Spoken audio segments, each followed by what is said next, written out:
Welcome to Mexico Unexplained, where we will explore the magic, the mysteries, and the miracles of Mexico. This series presents information based partly on theory and conjecture. The podcaster's purpose is to suggest some possible explanation, but not necessarily the only ones to the subjects we will examine. Here is your host, Robert Bitto. Welcome, and muy bienvenidos to episode number 339 of Mexico Unexplained, where we examine the magic, the mysteries, and the miracles of Mexico. I'm your host, Robert Bitto. In the March 10th, 1950 edition of the Washington Herald, a very curious article appeared many pages into the newspaper. The headline read, "Flying Saucer Midget Pilot Reported Landing in Mexico." The article barely took up 2 columns and told the curious tale of an American man named Ray L. Dimmick and his eyewitness account of an alleged UFO crash in the mountains south of Mexico City, sometime in December of 1949. The article went on to say that Dimmick also handled a piece of the wreckage of the craft, a strip of durable aluminum measuring 6 feet long, 8 inches wide, and 3/4 of an inch thick.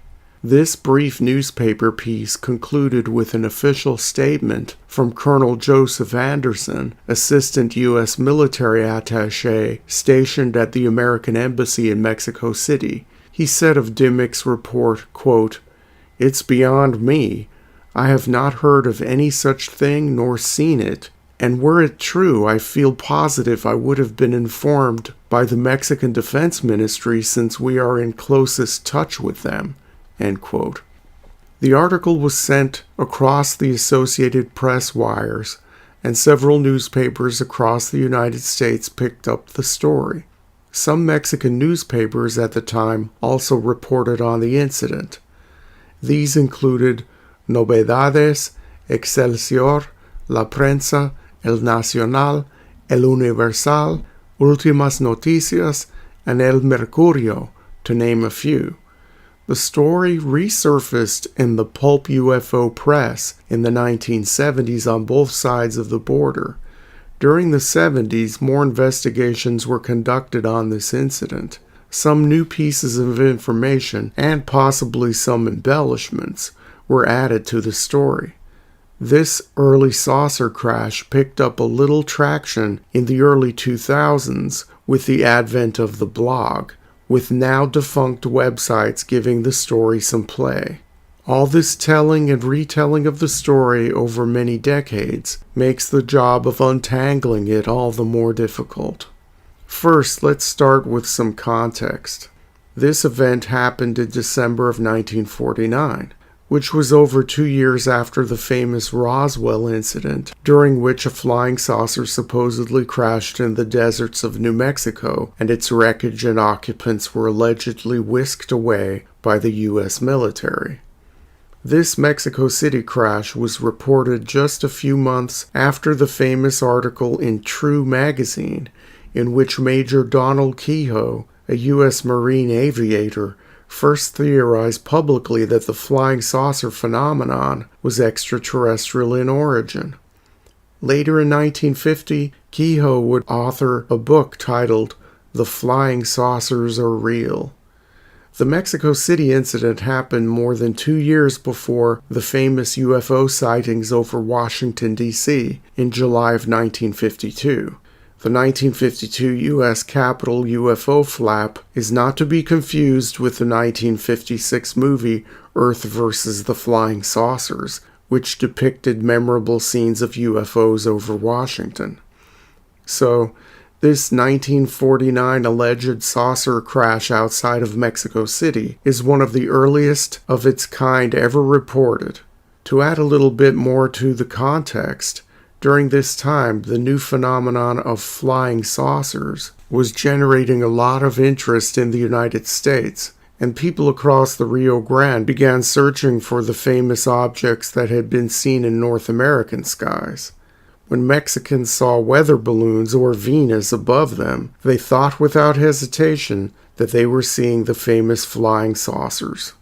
Some of these incidents made it to local newspapers throughout Mexico.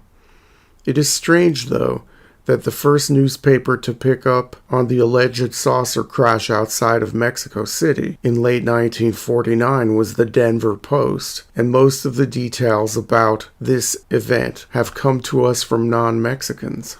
So what are the details of this 1949 Mexico crash? The sales manager of an American corporation called the Apache Powder Company, a man named Ray L. Dimmick, was the principal source of information about this incident.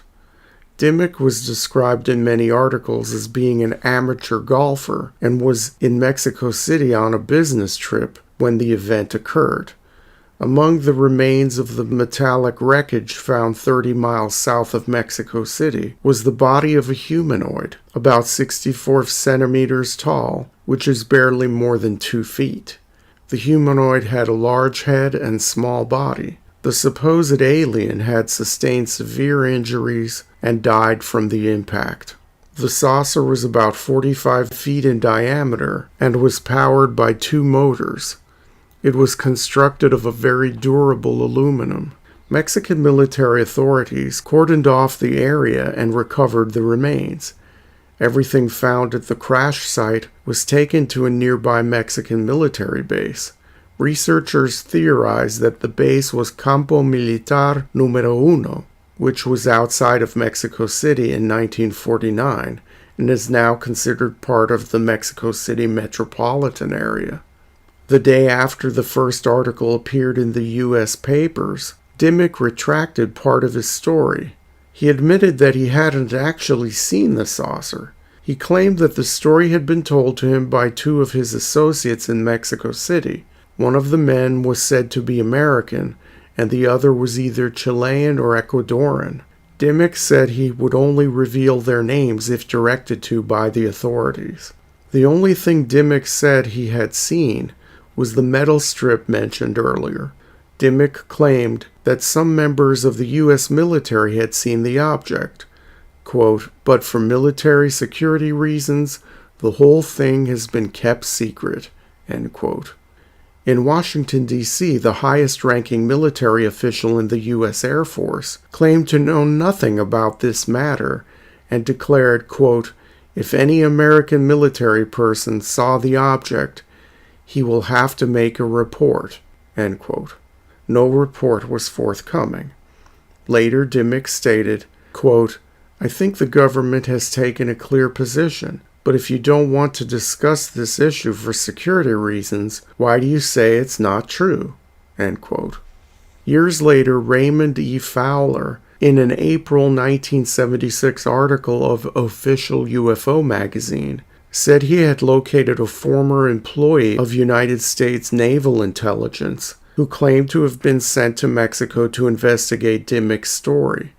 According to Fowler, his anonymous witness assured him that he had personally seen the remains of the saucer and had even been present when the Mexican military loaded the remains of the humanoid onto a truck. According to this magazine article, Brigadier General Antonio Cardenas Rodriguez, Director of Military Aeronautics, the predecessor of the Mexican Air Force, denied having knowledge of the case and stated that, in accordance with the good neighbor policy, he would report on any and all observations from Mexican pilots regarding UFOs. As every good ufologist knows, that is one of the typical things said in the UFO cover-up. According to the anonymous magazine source, the Mexican Air Force didn't hand over the crashed metal craft to the Americans. Rather, it supposedly kept the saucer and through reverse engineering has developed supersonic planes invisible to radar. In this 1976 article, Dr. Gerard P. Cooper, professor of astronomy at the University of Chicago, commented jokingly that although the pilot who fell to Earth in Mexico was a little man, it was likely that the pilots of the spaceships could be small insects or intelligent plants, since in his opinion those were the only things that could live on Mars. In Mexico from late 1949 to the first half of 1950, it seems like the country had been experiencing its first wave of flying saucers. and the news reached the United States and was covered in the press intermittently. On March 2, 1950, two astronomy students, Luis Munch and Lauro Herrera, playing with the telescope camera of the Tonantzintla National Astronomical Observatory in Puebla, left the shutter open. When the plates were developed, a streak of light appeared like the trace of a race car.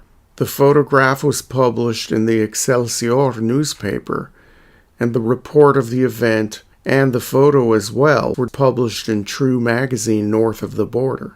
Dr. Luis Enrique Erro explained that the object was a 23-kilometer diameter meteorite that passed between the orbits of the Moon and the Earth. Others once again dismissed it as the planet Venus.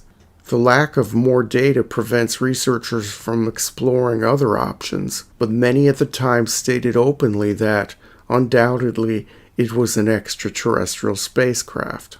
To a Los Angeles Times writer, the object looked like a stage lamp from a Hollywood movie set. On March 9th, which is the same day that Dimmock's saucer crash reached U.S. newspapers, the newspaper El Nacional, the official information organ of the Mexican government, reported that a Mexican scientist claimed that the astronomy students had captured the image of a flying saucer and it had come from Mars. That same week, the Excelsior newspaper published a series of articles of what it had called flying saucer madness that had seized the minds of Mexicans at the time. On March 14th, hundreds of people said that they had seen 4 saucers fly over Mexico City, and dozens of others saw a UFO hovering over the city of Monterrey. 2 Americans from Colorado, who were in Monterrey on a business trip, said they were also able to observe the saucer, and this news was reported in several American newspapers. 3 months later, at the end of June 1950, another piece of news emerged described by American Air Force officials as the most insane of all the stories about UFOs. The small weekly newspaper Talk of the Times published 2 photographs as proof of the existence of flying saucers. They were said to have been taken in Arizona after the craft had flown out of Mexico and across the border into U.S. airspace. The first photo showed a huge, highly tilted, flying disc, identical to the one Dimmock described in the Mexico City saucer crash. The photo caption read, quote, "Hit by rocket bombs, the disc exploded, producing a shower of sparks, and around 20 silver capsules fell to the ground from within." End quote. The other photograph was the most interesting and impressive. It showed a small being about 3 feet in height and wearing bright clothing. The little Martian was supported by 2 men in raincoats who undoubtedly looked like government agents. Behind these characters could be seen 2 young women who seemed perplexed and terrified. The story smacked of fraud and wasn't even that original. The capsules seen in the Superman magazines and comics at the time had been plagiarized. None of the UFO researchers at the time, including Major Donald E. Kehoe, bought the story. For the rest of 1950, Mexico remained quiet as a place for UFO sightings, but many were left scratching their heads, trying to figure out the truth behind the event that started it all. Was Mexico's first flying saucer crash a hoax, or did something extraterrestrial fall to Earth south of Mexico City in December of 1949? Thank you once again for listening to another episode of Mexico Unexplained. Remember to like and subscribe to us on YouTube and follow us on Twitter. Tell your friends by sharing these shows with others. Please go to our website, MexicoUnexplained.com, for references, illustrations, and for free access to transcripts of past shows. Please visit Amazon.com to purchase the books Mexico Unexplained and Mexican Monsters, to get hard copies of The Magic, the Mysteries, and the Miracles of Mexico. We appreciate your kind attention once again. Until next time, thank you and gracias. Thank you for listening to another episode of Mexico Unexplained with host Robert Bitto. For show summary, relevant links and commentary, please check out our website at mexicounexplained.com. Like us on Facebook and be a part of the conversation. Adios and hasta la vista.